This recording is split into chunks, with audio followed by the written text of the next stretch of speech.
Gadis ini melihat bus yang kehilangan kendali dan akan menabrak ibu anak di tepi jalan. Gadis ini langsung menerjang keluar dan menarik bus itu untuk menahannya. Dia ikut terseret. Dengan berusaha dia menahannya. Saat itu, hanya melihat dia menahannya dengan dua tangan dan badannya ke belakang. Akhirnya bus itu pun berhenti. Sang gadis lalu berdiri dan menepuk tangannya. Melihat tidak terjadi apa-apa, setelah itu pun dia pergi. Hanya meninggalkan jejak bekas dia menarik bus itu. Yang bisa membuktikan dia itu nyata. Gadis ini bernama Bong Sun. Sudah terlahir punya kekuatan super. Saat lahir pun sudah langsung menggenggam dengan sangat kuat. Dan meninju dokter hingga terbang sejauh 10 meter. Saat SD dia dan adiknya ditangkap. Dengan satu tendangan sudah menghancurkan pintu mobil. Menghadapi orang-orang jahat. Dengan satu tangan. Dia pun tumbuh besar. Kekuatannya juga semakin kuat. Hanya pelan-pelan menarik. Besi itu langsung bengkok. Dalam suatu lomba tarik tambang. Karena dia ikut bergabung. Dengan mudah mengalahkan pihak lawan. Awalnya senang-senang mengikuti trip sekolah. Tapi hanya dengan satu sentuhan. Batu sejarah yang ratusan tahun tiba-tiba jatuh ke bawah tebing. Dan hanya bisa diam-diam kabur dari tempat kejadian. Kalau ketahuan pasti akan ditangkap. Dan ibunya hanya bisa membawanya pulang ke kampung halaman. Tapi kekuatannya itu, akan mudah dikendalikankah?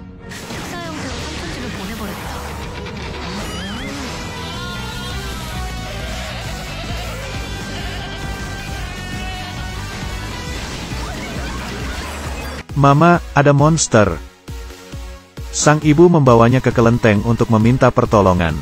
Berharap ke depannya tidak terjadi masalah. Tapi Bong Sun melihat patung Buddha itu. Dan tidak senang. Terakhir dia meninggalkan tempat itu. Dengan patung Buddha yang melihat ke arah dinding. Seperti ini hidup hingga umur 25 tahun. Bahkan belum pernah ketemu dengan bayangan sang pacar. Perempuan yang membuka kenari dengan tangan. Siapa yang akan suka? Di hari seperti biasa berangkat kerja. Dia bertemu dengan seorang yang sedang menyakiti supir bus sekolah. Dia mengeluarkan HP bersiap-siap untuk melapor ke polisi. Tapi HP-nya direbut oleh orang jahat. Dan langsung melemparnya ke tanah.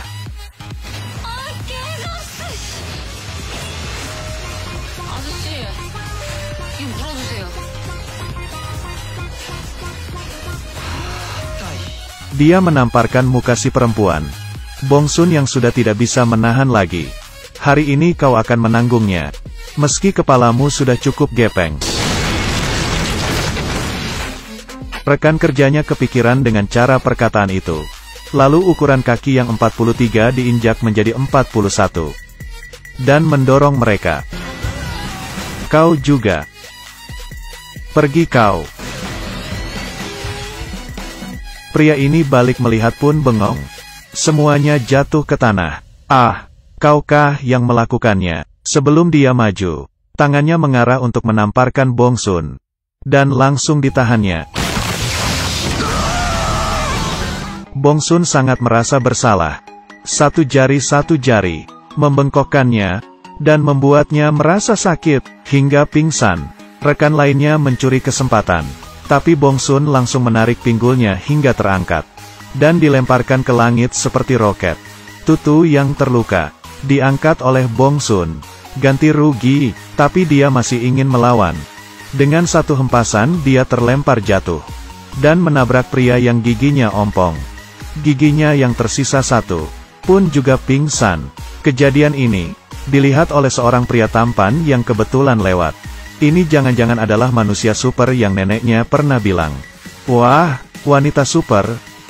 Dan di saat itu, muncul sebuah ide di otaknya. Dengan cepat, mereka dibawa ke kantor polisi. Sekali lihat saja sudah tahu ini polisi yang tampan. Tatapan Bong Sun pun langsung menjadi cerah. Sayangnya tidak dihiraukan. Polisi mulai mengatakan semua kejadian yang sudah dirapikan.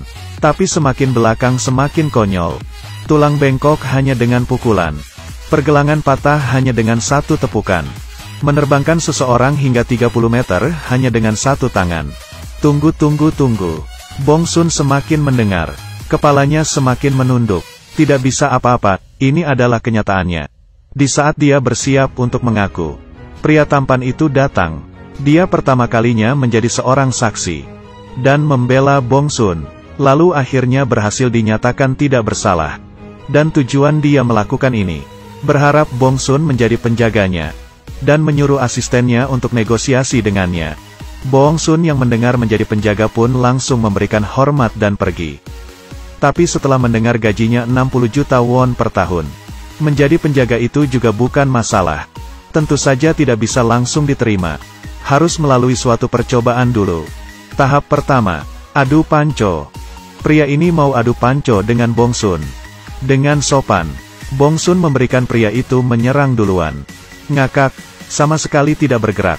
Saat itu, pria itu tertawa, dan langsung menggunakan kedua tangan. Tapi sama sekali tidak bergerak. Tangannya sangat kuat. Kamu sudah belum ya? Giliran aku lagi.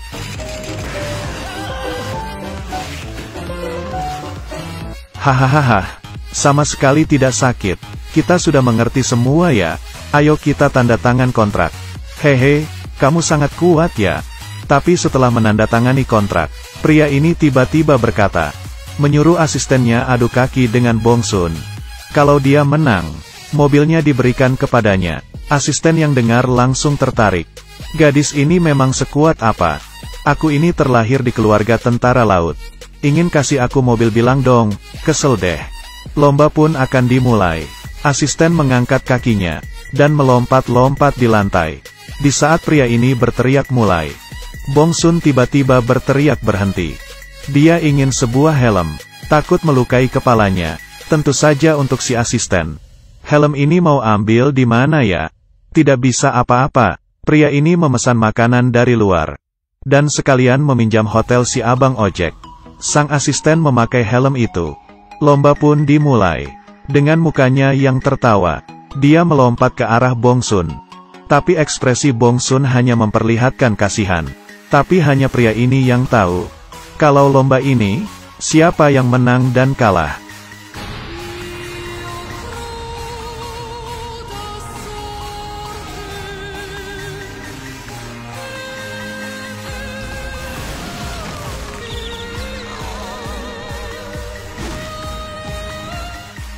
Bong Sun sekali menepuk kepalanya.